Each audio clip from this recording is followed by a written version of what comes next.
For you Americans, it's hard to understand what communism was all about until you live there and experience. For us, it was hard to understand what freedom was all about. Life behind the Iron Curtain is worlds apart from the streets of Dixon, Tennessee, now home to Peter and Nikolai Pankratz.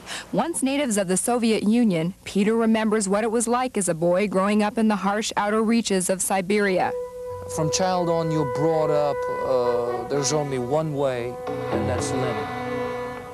Communism, the only peace, the only love, the only brotherhood in this world. You know, anything that'll ever happen, it'll have to happen through communism.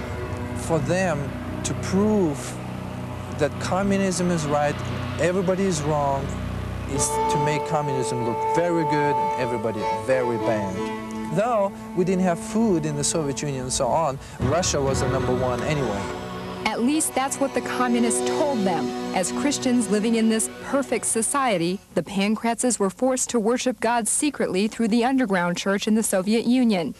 Because they disagreed with communist doctrine, they lived under the constant fear of being found out by the KGB and persecuted for professing Christ. Our own grandfather was killed at 3 o'clock in the morning in Siberia, where I was born, for believing in God. As children, Peter and Nikolai were ostracized for their beliefs. In school, their teachers would try anything to get them to buy into the government's Marxist philosophies. She said, bow your heads, close your eyes. I'm going to ask you to pray to God. Ask God for a candy. I'll prove you there is no God. And you bowed your head, and there was no candy. And she laughed. She said, I told you there is no God. And then she said, now kids, communism works. Pray to Lenin. Ask Lenin for candy. She runs around the class, put candy on the table. She said, see, communism works. Peter and Nikolai knew better than to disagree. Still, they wondered if there wasn't more to life than the dictates of communism. And I started really questioning the whole society and the whole structure. Is everything as bad as where we live? Can't there be something better?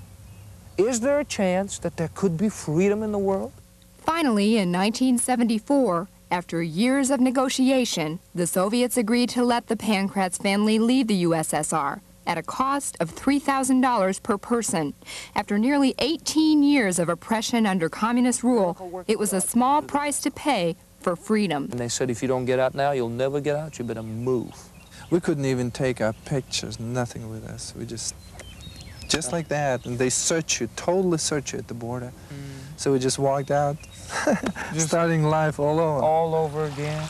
Relocating in Germany, Peter and Nikolai came to the United States in 1979 to get an education. We came here and we went to school on a student visa. We graduated, and what happened in, a couple years back, what happened is that when our papers were running out, we had no place to go.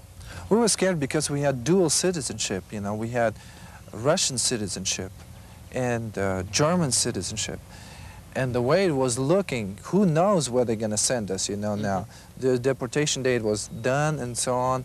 And actually, that's where CBN heard of us. We called various places, literally screaming out for help. Please help us. We were desperate. And CBN, believe it or not, CBN, Pat Robertson said, just cancel your concert in Florida, fly down here, and let's get you on the show real quick, and let's just ask the people of America that watch CBN to write to their congressmen and senators. We're going to create some wind here.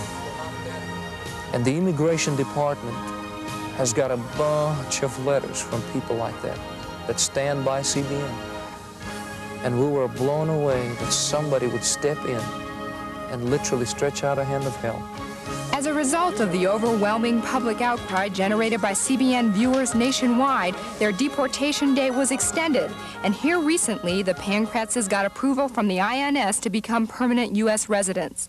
Today, as members of the progressive heavy metal rock band Ruscha, their music has a message Peter and Nikolai believe American Christians need to hear. You know, we're so willing to die for God in America. I believe we're so unwilling to live for God in America.